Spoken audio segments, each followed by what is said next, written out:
part of digital, performing in Punjab and acting in several of the seasons. Alchemy encouraged me not just to perform, but to create. I wrote monologues based on characters from the Mahabharata and seeing my mentor Vijay sir perform my writing. Another full circle moment came when I played Sami, the lead role in Politics, a play I had watched as well. Standing in that role years later reminded me how far this journey has. Beyond acting, I learned backstage work, lights, sound, even having taken the responsibilities for several productions, including our scaling and Alchemy also let me complete all 7 grades of speech and drama from Trinity College of London. Something I'm incredibly. I can go on and on. These stories are endless.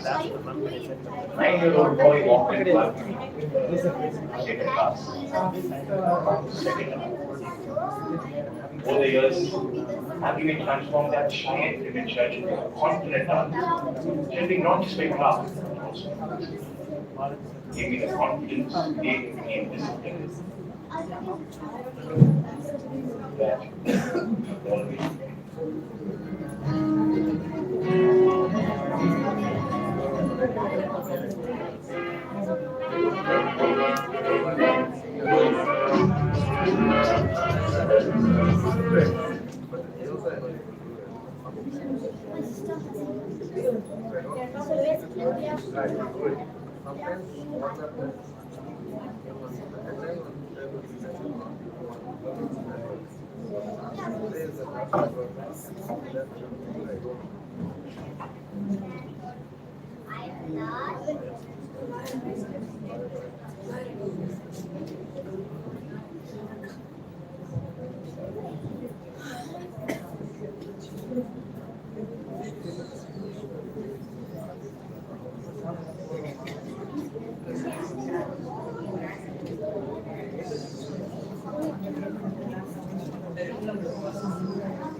Moments to cherish, emotions to discover, times for escaping, boundaries of reality.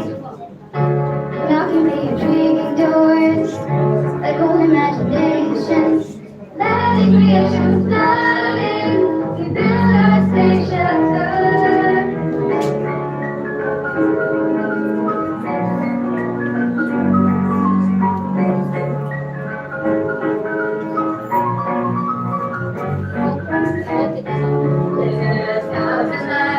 Traveling through time, bring things close to life while reading line by line.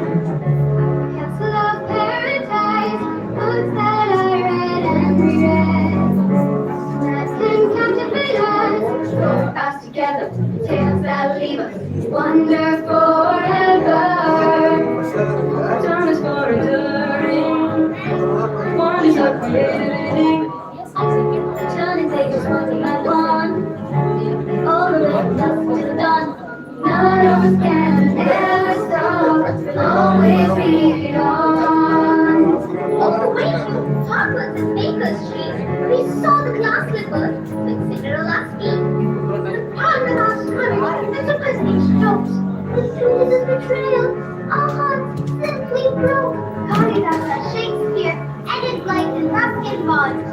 We grew up with their characters, and then we grew on. Living down the line, traveling through time, bringing words to life while reading line by line. Na na na na na na na na na na. Stories we love.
Welcome one and all to the final day of the Read on Children's Literature Festival, curated by Alchemy Arts and Education Foundation. My name is Arinya and I will be your first host of today's show. It's been a splendid display of the last 3 days, and with today's show, we culminate the 7th year of the truly remarkable festival.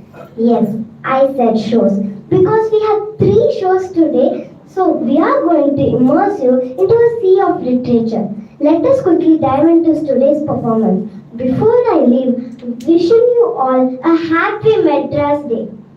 Our first performer for today and the performance to read on is Bhavani, who will be rendering the poem Words Are Birds by Francisco X. Alarcon. A lot of his work were inspired by the Aztec culture, which was a rich civilization that occupied a huge part of the southern Mexico in the 15th and 16th centuries. Let us welcome Bhavani to render this famous poem.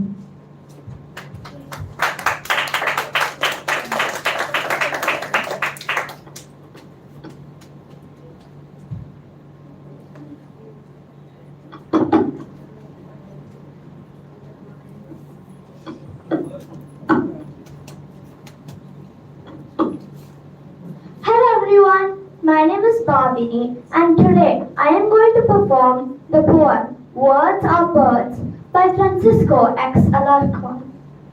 Words are birds that arrive with books in spring. They love clouds, the wind, and trees. Some words are messengers that come from far away, from distant lands. For them, there are no borders, only stars, moon, and sun. Some words are familiar, like canaries. Others are exotic, like the quetzal bird. Some words can stand the cold, while others migrate with the sun to the south. Some words die, caged. They're difficult to translate. Others build nests, have chicks, warm them, feed them, teach them how to fly, and one day they go away in flocks. The letters you see on this page are the prints they leave by the sea. Thank you.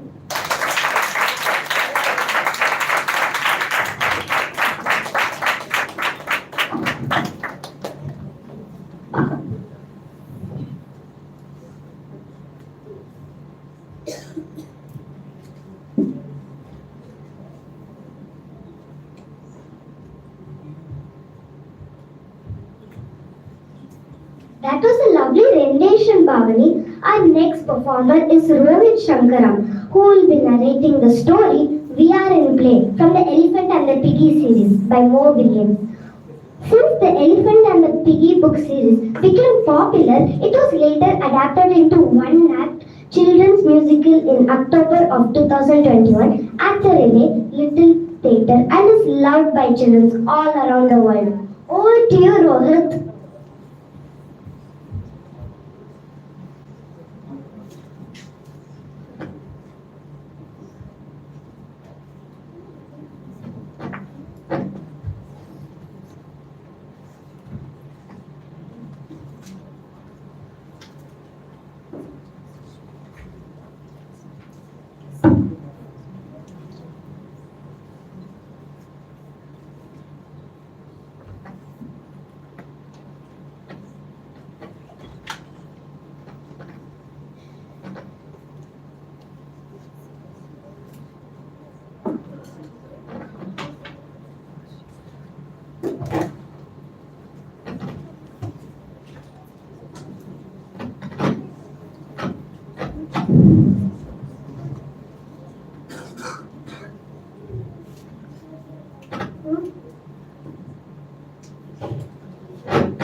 Hello, I'm Rohit Shankaram.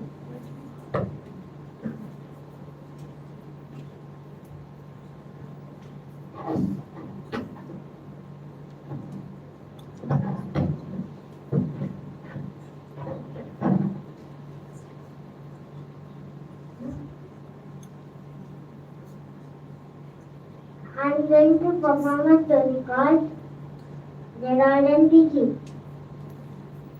Hello Gerard, people. Oh no Piggy, who are they? They are the audience. We are in a play. We are in a play that's amazing.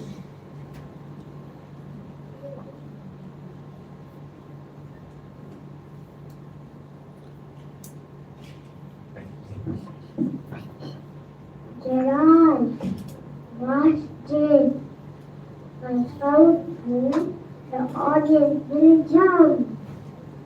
Boom! Boom! My turn. If I clap, they will clap.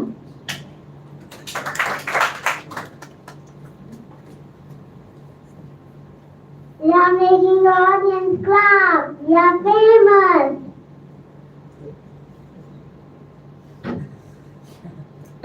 Why are you sad, Gerald? The audience will. What is believer?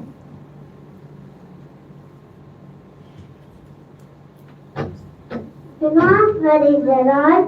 We are best friends, right? Right.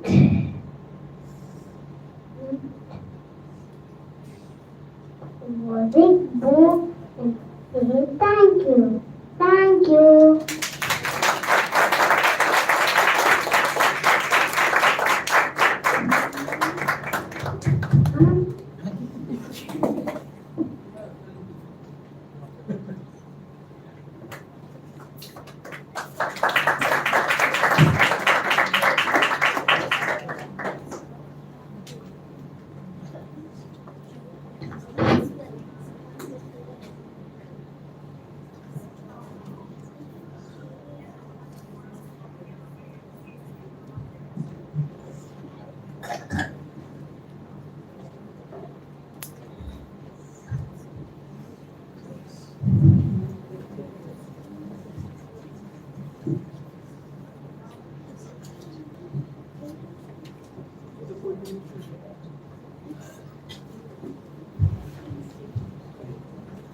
That was a beautiful narration role. Our next performer is Dhruva, who will be rendering the poem Mirror Mirror by Marilyn Singer. Marilyn Singer has written over 100 books for children and young adults on a variety of subjects including science, animals and school. Over to you, Dhruva.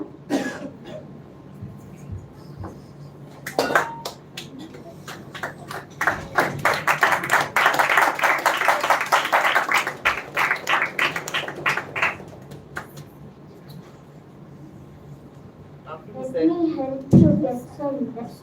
Mother knows best. Listen to me, Snow White. Sleepy, don't be happy. You have been walking day and night. You look worn out. A long nap, a blanket, and apple to eat. What would you like? Time to get off your feet. Time to get off your feet. What would you like and apple to eat? A blanket, a long nap. You look worn out. You have been working day and night. Sleepy, don't be happy. Snow White, listen to me. Mother knows best. Let me help you get some rest.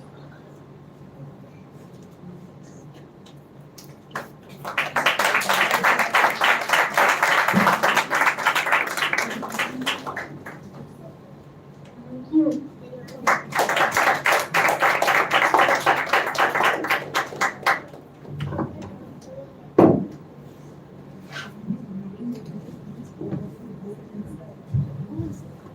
That was a beautiful rendition, Dhruva. Our next performer is Shrikar Aravan, who will be performing an extract from The Big Friendly Giant by the one and only Roald Dahl.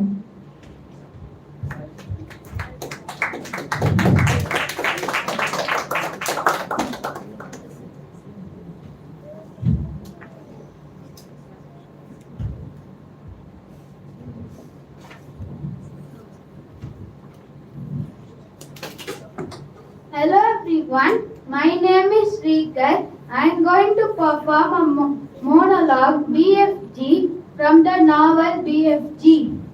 Words is such a twitch-tickling problem to me in all my life.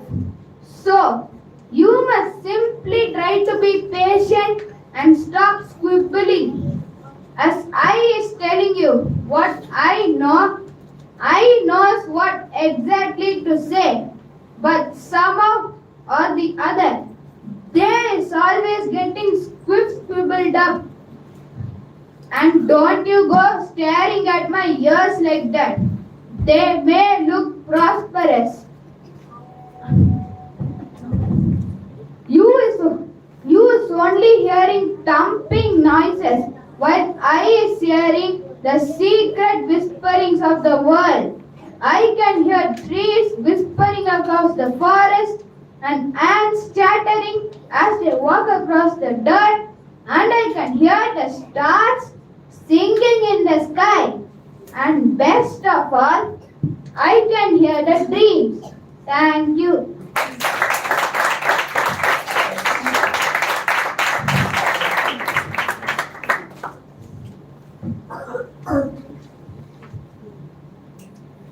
That was a very good performance, Shikhar. It is said that W.H. Auden played the female lead of Catherine in the Shakespeare play The Taming of Shrew with great dignity.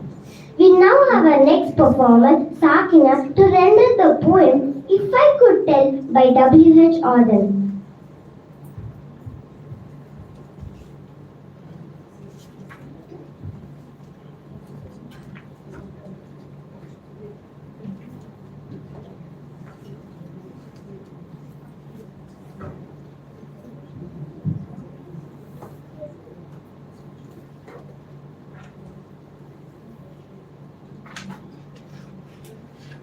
Hello everyone, my name is Sakina and today I am going to perform a poem called If I Could Tell You by W.H. Auden. Time will say nothing, but I told you so. Time only knows the price we have to pay. If I could tell you, I would let you know. If we should weep when clowns put on their show, if we should stumble when musicians play, time will say nothing, but I told you so. There are no fortunes to be told, all do because I love you more than I can say. If I could tell you, I would let you know. The wind must come from somewhere when they blow. There must be reasons why the leaves decay. If I could tell you, I would let you know. Perhaps the roses really wants to grow. The vision seriously intends to stay. Time will say nothing, but I told you so. Suppose the lions all get up and go, and all troops and soldiers run away. Will time say nothing? But I told you so. If I could tell you, I would let you know. Thank you.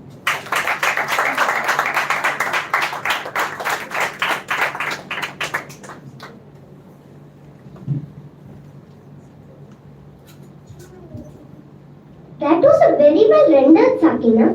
Did you know that Shakespeare disappeared for a period of 7 years from 1585 to 1592? No one knows where he went or what happened to him. Historians refer the period in the writer's life as the lost years. Our next performer is Shravan, who will be performing Portia's monologue from The Merchant of Venice by Shakespeare. Over to you, Shravan.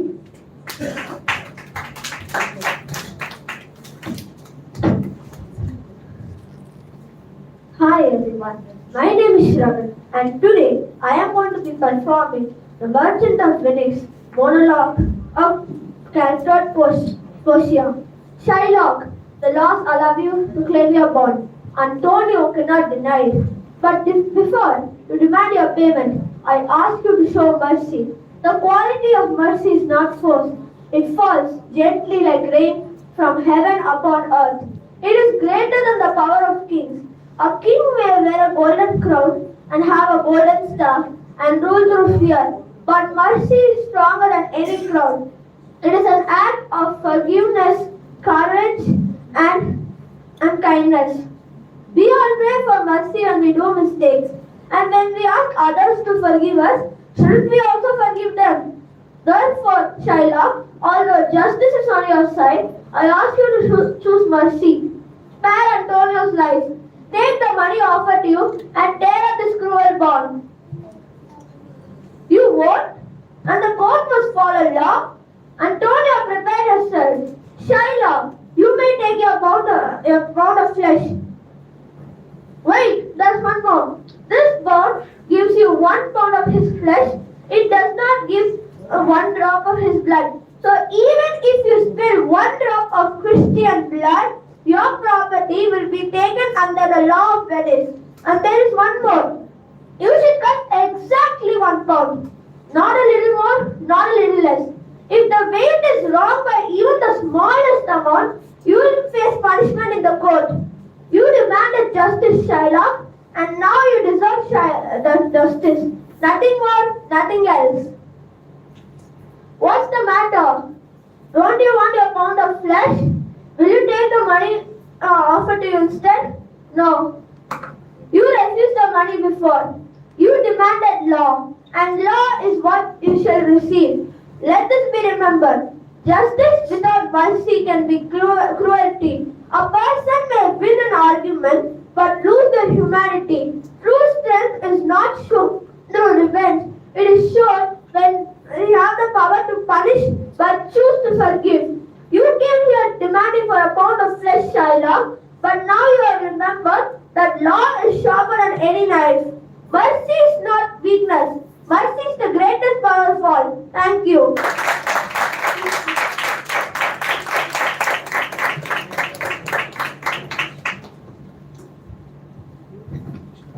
That was an excellent performance, Shravan.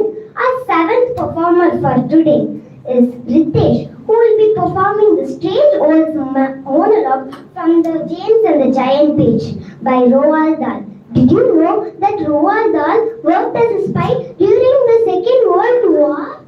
Over to you, Ritesh.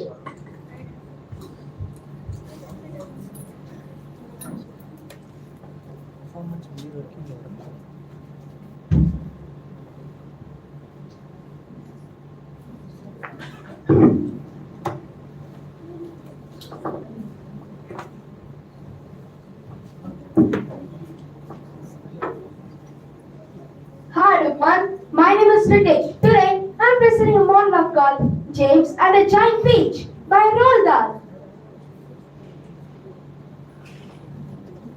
Listen to them. Listen to them move. There's more power and magic in these little green things than all the rest of the world put together. You'll never know what they are. Crocodile tongues? 1,000 long slimy crocodile tongues boiled up together in a skull of a dead witch for 20 days and nights with the eyeballs of a lizard. Here, you take it. It's all yours. All you have to do is take a small jug full of water and pour all the little green things into it. Then, slowly, one by one, add 10 hairs from your own head. That sets them off. Wait for the water to bubble, then quickly drink it. Then, soon, magical things will start happening, and you will never be miserable again in your life. Thank you.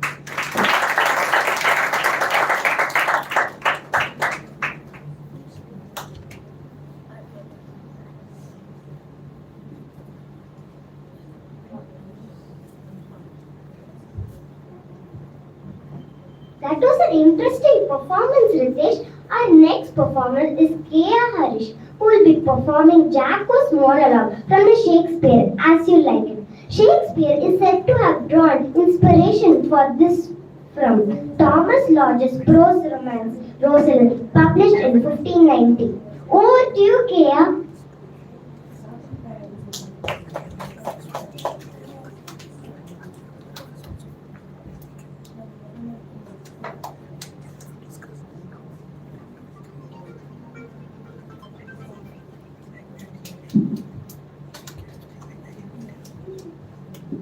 Hello everyone, my name is Kea and today I'm going to be performing a monologue from As You Like It by William Shakespeare. All the world's a stage and all the men and women merely players. They have their exits and their entrances and one man in his time, plays many different parts. His acts being of 7 ages. At first, the infant, mewling and puking in the nurse's arms. Then, the whining schoolboy with his satchel and shining morning face, creeping like snail, unwillingly to school. Then, the lover, sighing like furnace, with a woeful ballad made to his mistress's eyebrow. And then, this soldier, full of strange oaths, bearded like the pard, jealous in honor, sudden and quick in quarrel, seeking the bubble reputation, even in the cannon's mouth. And then the justice, in fair round belly, with good cap and line, with eyes severe, and beard of formal cut, full of wise saws and modern instances. And so he plays his part. The 6th age shifts into the lean and slippered pantaloon with spectacles on nose and pouch on side. His youthful goals well saved a world too wide for his shrunk shank and big manly voice, turning again to childish treble, whistles and pipes in his sound. Last scene of all that ends this strange eventful history is the second childishness and mere oblivion. Sans teeth, sans eyes, sans taste, sans everything. Thank you.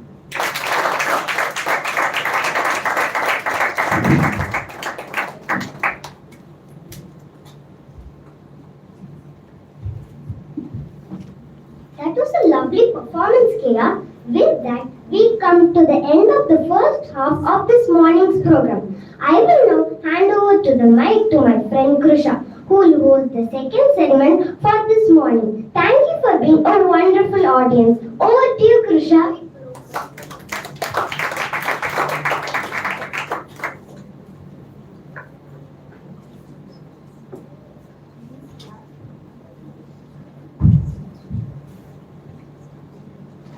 Thank you, Aranya. Hello everyone, my name is Krusha and I am very happy to bring you the next set of performances. But before that, I would like to tell you a fact. Did you know the famous Gruffalo story by Julia Donaldson was inspired from a Chinese tale about a clever little girl who tricks a tiger? Interesting, isn't it? We have Sai Lakshita to narrate the story of Sharing a Shell by Julia Donaldson.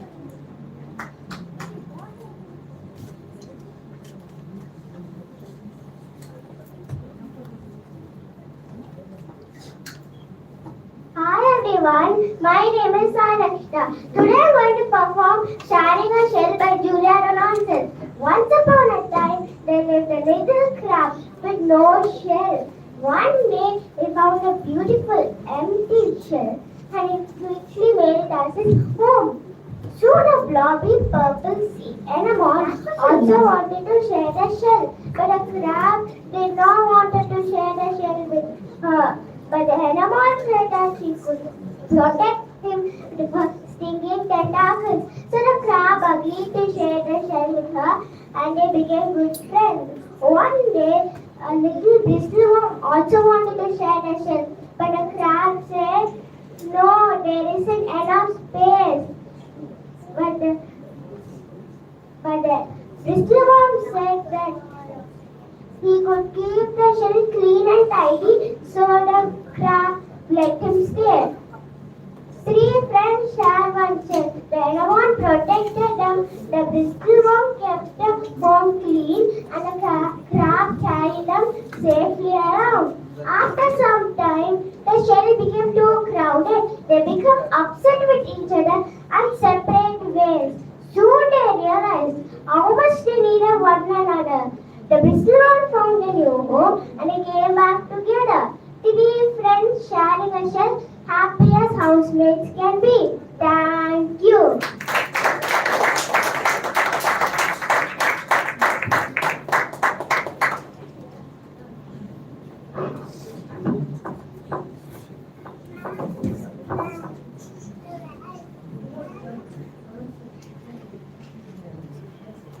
That was a lovely story, Sai Lakshita. Our 12th performer for today is Nakul and Karthik, who will be narrating the story of Room on the Broom by Julia Donaldson. Julia Donaldson was never meant to be a writer. She originally wrote songs for children's television. In 1991, an editor asked Julia Donaldson to convert her song A Squash and a Squeeze into a book that was published in 1993. Over to you, Nakulan.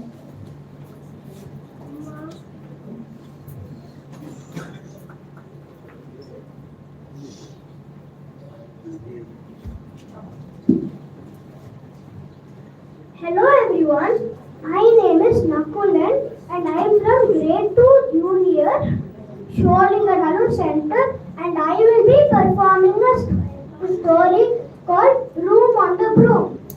High in the sky, under a big round moon, a witch went zooming on her broomstick. Her hat was tall and pointed and her braid streamed out behind her and curled up right behind her sat a cat holding on tight.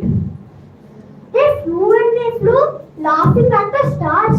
Whoosh, whoosh, up and away, hold on tight, don't you sway. But then a great gust of wind came roaring through the sky. It grabbed the witch's hat right off her head and sent it spinning down, down, down into the forest below. My hat, cried the witch, down we go. They searched high, they searched low, through the bushes and the leaves, but no hat anywhere. Until thump, thump, thump, out bounded a dog, and guess what was in his mouth? The hat, I found it. The dog barked happily. Please, is there room on the broom for a dog like me? The witch smiled, climb aboard. And off they flew once more. The witch, the cat, and now the dog too. Over the fields, over the forests, in whoosh, whoosh, up and away. Hold on tight, don't you sway. But then another gust. This one snatched the bow off her braid and sent it tumbling down into a field of golden wheat. My bow, cried the witch, down we go. They searched and searched until with a screech that made everyone jump. It was a bright green bird. It swooped down out of a tree with a bow held gently in her beak. The bow, I found it, she sang. Please, is there room on the broom for a bird like me? The witch smiled, climb aboard. And off they flew together. Now, another great gust. The biggest gust of all, this one, ripped the wand off the witch's hand and sent it spinning down and splashing down into a muddy puddle. My wand, cried the witch. Down we go. They searched and searched until up popped a frog from the middle of the mud. And the wand was in his head. I found it, he croaked. Please, is there room on the broom for a frog like me? The witch said, climb aboard. And off they flew over the treetops until whoosh, whoosh, up and crack.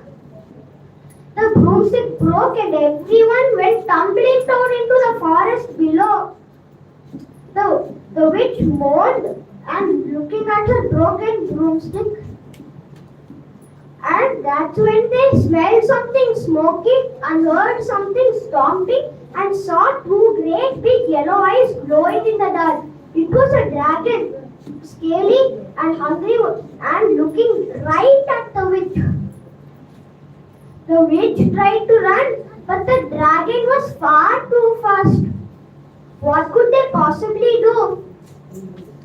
And that's when The cat, the dog, the bird and the frog all looked at each other and had the very same idea. Watch out, dragon. There is something coming that is far scarier than you. Bigger, meaner, with scales like iron and eyes like fire. The dragon froze. Bigger than me. And that's when out of the trees came the monster. Really just all the animals piled on top of each other, wearing branches for horns. The dragon took one look and flew away faster than it had ever flown in its life and was never seen again. Hooray, cheered the witch. You saved me, all of you. And she pulled her cauldron and asked everyone to put something in and muttered a spell. Iggities, daggities, rope. And it had a cozy seat for the witch, the cat and the dog, a nest for the bird and a shower just for the frog. They all clambered on. The witch tapped the broomstick and off they flew together over the treetops into the setting sun. And they all shouted together one more time. Whoosh, a whoosh, up and away. There's always room for one more, they say. Thank you.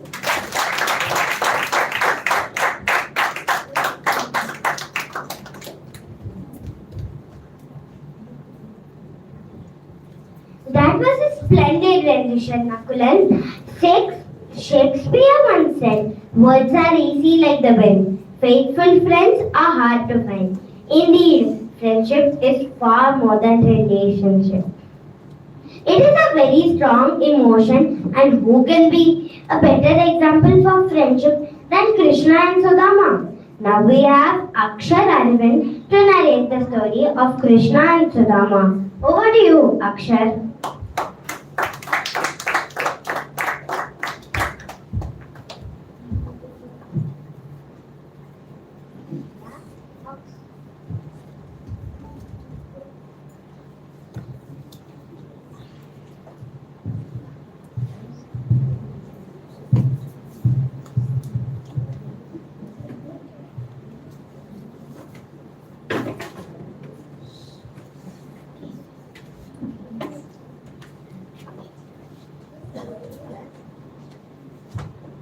Good morning, everyone. My name is Akshar. Today I am going to perform a story called Krishna and Sudama.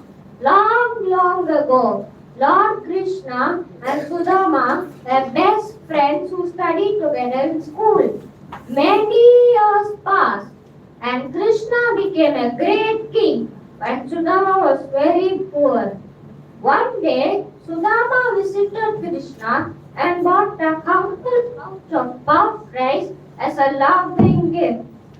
When Krishna saw his friend, he ran on barefoot to hug him and ate the puffed rice with pure joy. When Sudama was so deeply touched by Krishna's love that he was so shy to ask for money or help, when Sudama reached home, his small hut has turned into a grand palace, proving that friendship values love over riches. Thank you.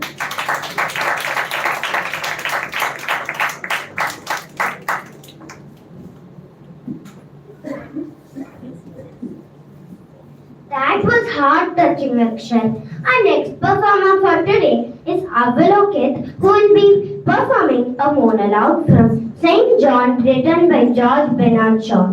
George Bernard Shaw was an Irish playwright, critic and political activist who has written over 60 plays. He is the only person to receive the Nobel Prize for the Literature and an Academy Award. Over to you, Avalokit.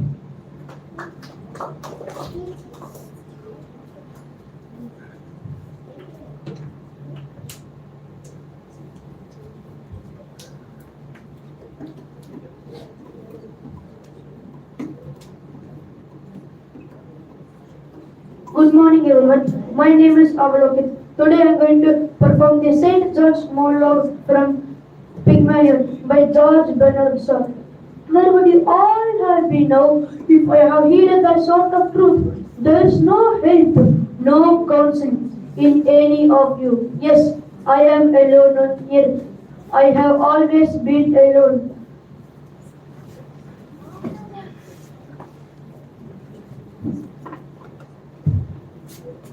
My father told my brothers to drown me if I would not stay to mind his sheep, while France was beaten to death. France might perish if only our lambs were safe. I thought France would have friends everywhere. In the court, I thought France would have friends in the court of the King of the France. I fight only wolves fighting for pieces of her poor torn body. I thought God would have friends everywhere because He is the friend of everyone and my innocence. I thought you who now cast me out to build like strong towers to keep harm from me.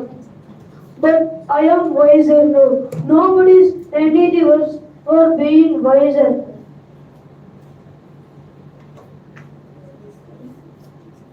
Do not, Francis alone. Do not think that you can frighten me by saying that I am alone. France is alone and God is alone. What is my loneliness before the loneliness of my country and my God? It is better to be alone. It's better to be alone with God. His friendship will not fail me, nor His counsel, nor His love. In His strength, I will dare and dare and dare until I die. Now I go out now to the common people. Let their love comfort me in their eyes for the hate in yours. And go will be glad to see me burnt. If I go through that fire, I'll go through their hearts, in their hearts forever and ever. And so, God, be with me. Thank you.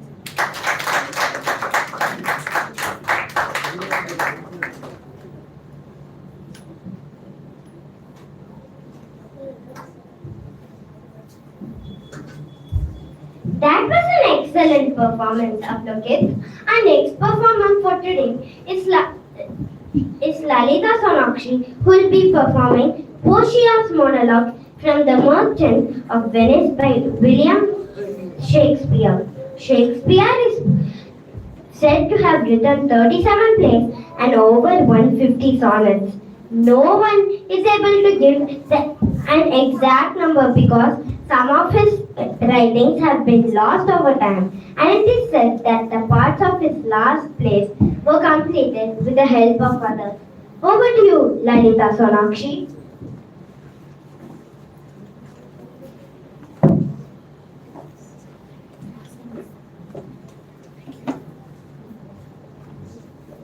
Hello everyone, my name is Lalita Sonakshi and today I'm going to be performing the monologue of Portia disguised as Balthazar from the play The Merchant of Venice, written by William Shakespeare. The quality of mercy is not strength. It droppeth as the gentle rain from heaven upon the place beneath. It is twice blessed. It blesseth him that gives and him that takes. 'Tis mightiest, in the mightiest, it becomes the throned monarch better than his crown. But mercy is above sceptred sway. It is enthroned in the hearts of kings. It is an attribute to God himself, and earthly power doth, like his gods, when mercy seasons justice. Therefore, Jew, though justice by thy plea, consider this, that in the course of justice, none of us should see salvation. We do pray for mercy, and that same prayer eye has proved us much to mitigate the justice of thy pleas, which, if thou follow, this strict court of Venice must needs give sentence against the merchant there.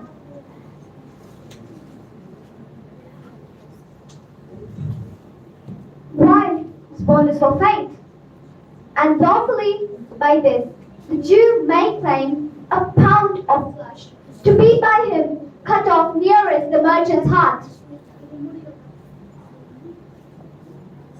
Tarry a little. There is something else. This bond doth give thee here no jot of blood. The words expressly are a pound of flesh. Take then thy bond, take then thy pound of flesh. But in the cutting it, if thou dost shed one drop of Christian blood, thy lands and goods are by the laws of Venice confiscate unto the state of Venice. Therefore, prepare thee to cut off the flesh, but shed thou no blood, nor less, and cut thou nor less, nor more, but just a pound of flesh. Thank you.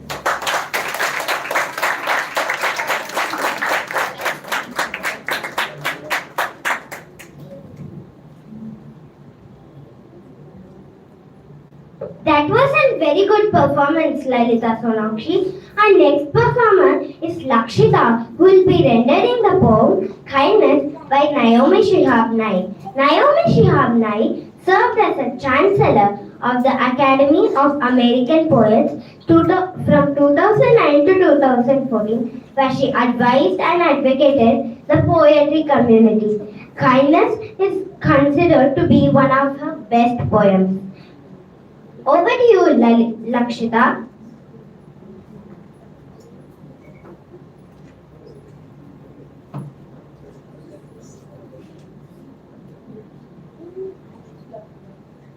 Hello everyone.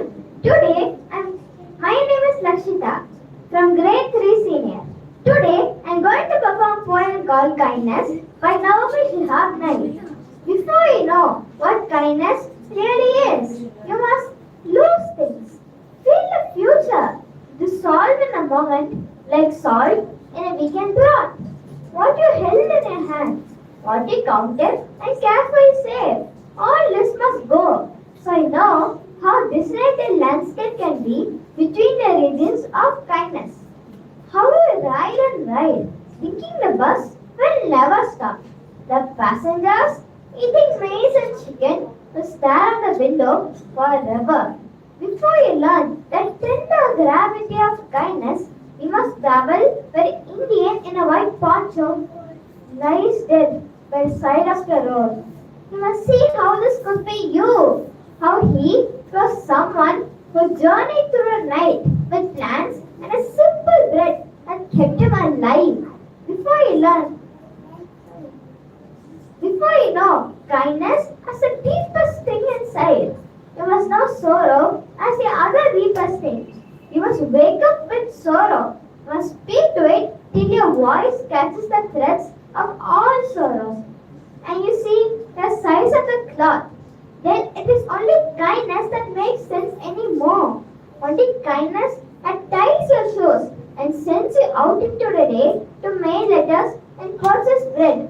Only kindness that raises its head from a crowded world to say, it is I you have been looking for.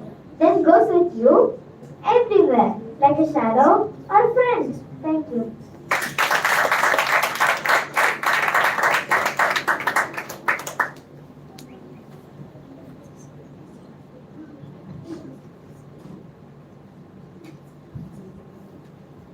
That was a beautiful rendition, Lakshita. Did you know that Charles Dickens dreamt of being an actor? He was talented and he tried to audition at the Covent Garden Theatre. But I guess destiny had other plans for him. Our next performer is Harshavardhan, who will be performing an extract from Oliver Twist by Charles Dickens. Over to you, Harshavardhan.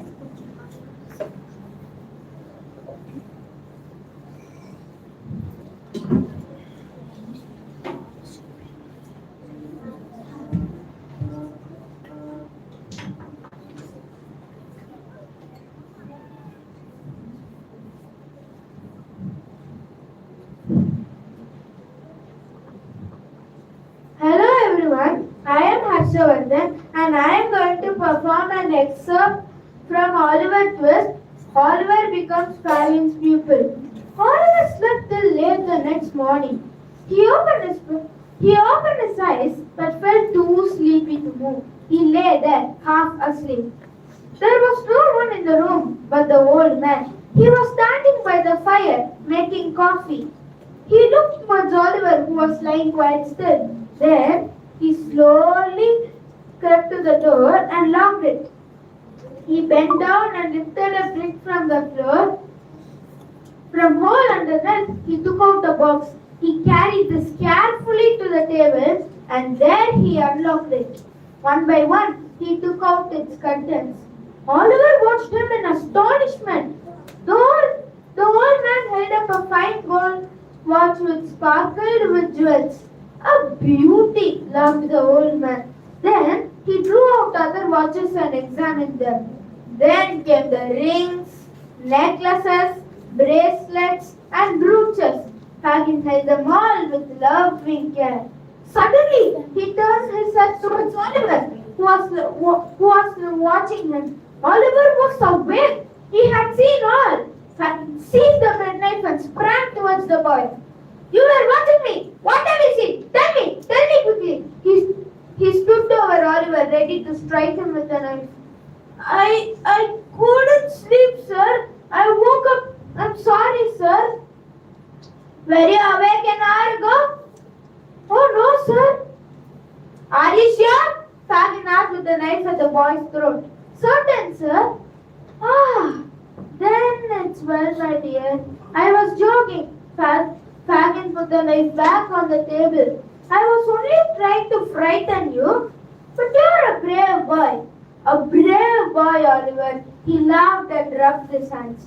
Then suddenly he asked, did you see any of my pretty things? Oh, yes, sir. Fagin turned pale. They're mine, he said. I'm keeping them for my old age. I shall need them then.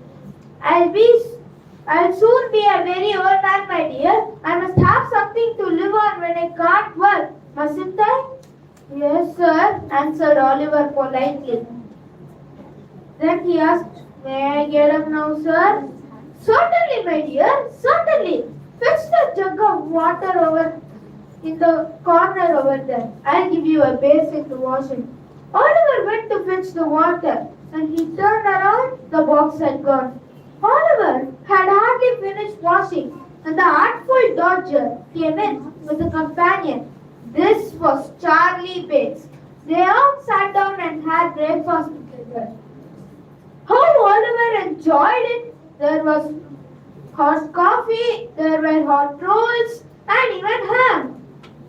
Well, my dears, Fagin said to the Dodger and Charlie Bates, I hope you've been working this morning. Oh, yes, look at these. The Dodger handed 2 leather pockets to Fagin. Fagin examined them, inside and outside. They're nicely made, although they're not so heavy as they might be, he said. He turned to Oliver. The Dodger is a clever workman, isn't he? Oh, yes, sir, very. To Oliver's surprise, the 2 boys burst out laughing.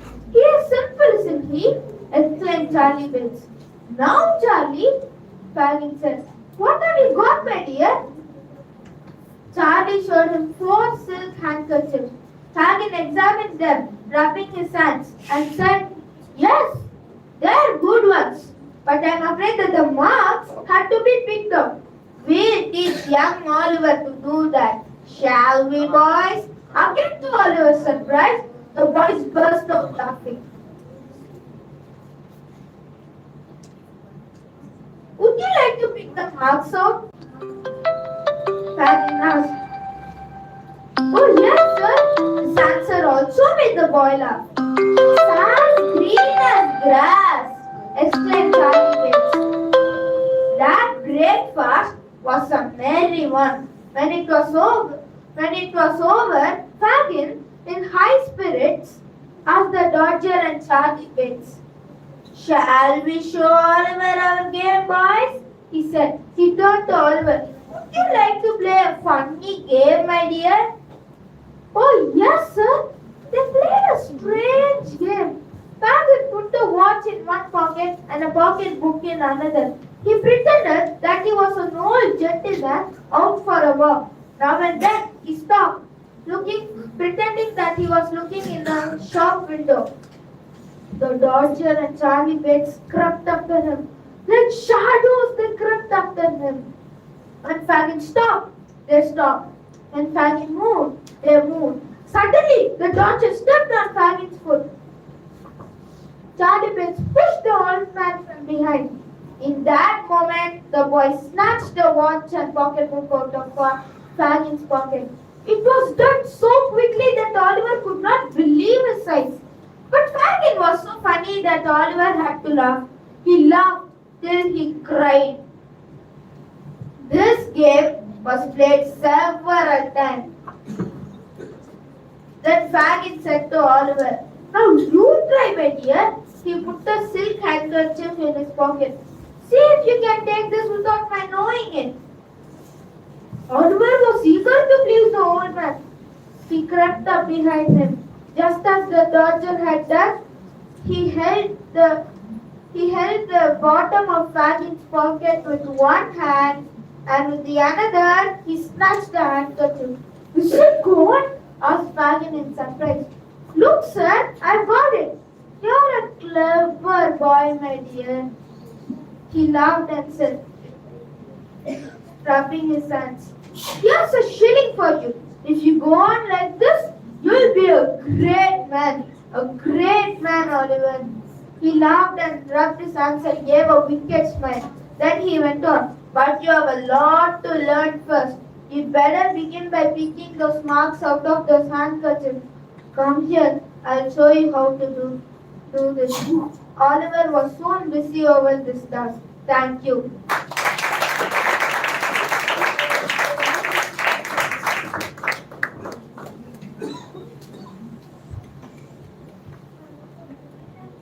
That was a splendid performance, Harsh. Our next performer is Vidyut Krishna, who will be rendering the poem Deep in a Refrigerator by Jack Prilatsky. Before becoming a published poet, Prilatsky held many different jobs, including a furniture mover, piano mover, taxi cab driver, coal shoveler, fruit picker, truck driver, photographer, busboy, potter, woodworker, and door-to-door salesman. Wow! Talk about trying a hand at different jobs. Over to you, Vidyut.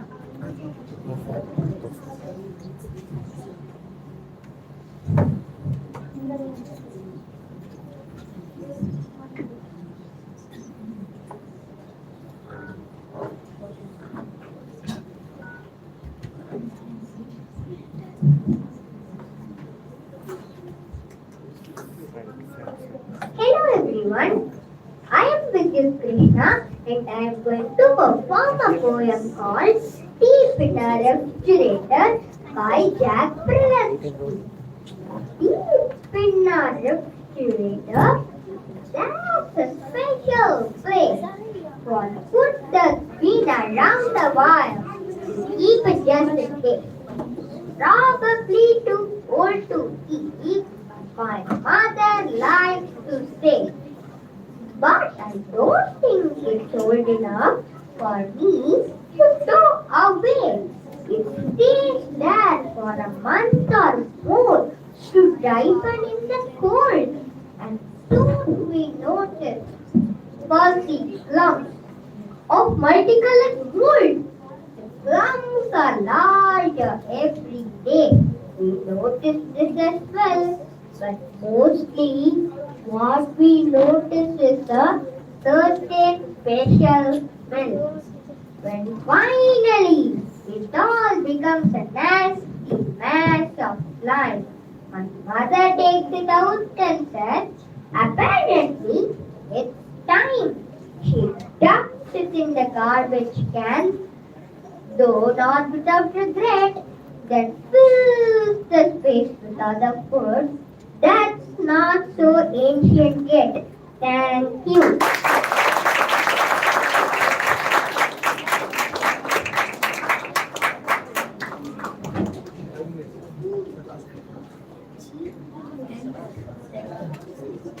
That was a very good performance, Vidyut. Our 22nd performer for today is Srivatsan, who will be rendering the poem Words Are Words by Francisco X. Alarcon. Francisco Alarcon was one of the few Chicano-American poets who gained popularity for his Spanish poems within the United States. Over to you, Srivatsan.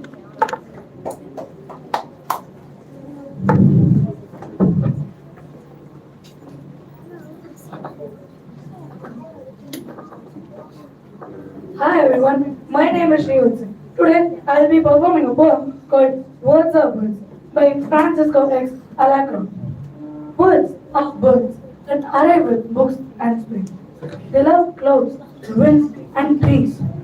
Some words are messengers, they come far away from distant lands. Some words are familiar, like canaries. Others are exotic, like the quetzalcoatl. Some can withstand the cold. Others migrate with the sun to the south. Some words die in caves. They are difficult to translate. Some birds build nests, warm them, feed them, and then they teach them how to fly. And one day they'll go away in flocks. The letters in this page are prints that they leave by the sea. Thank you.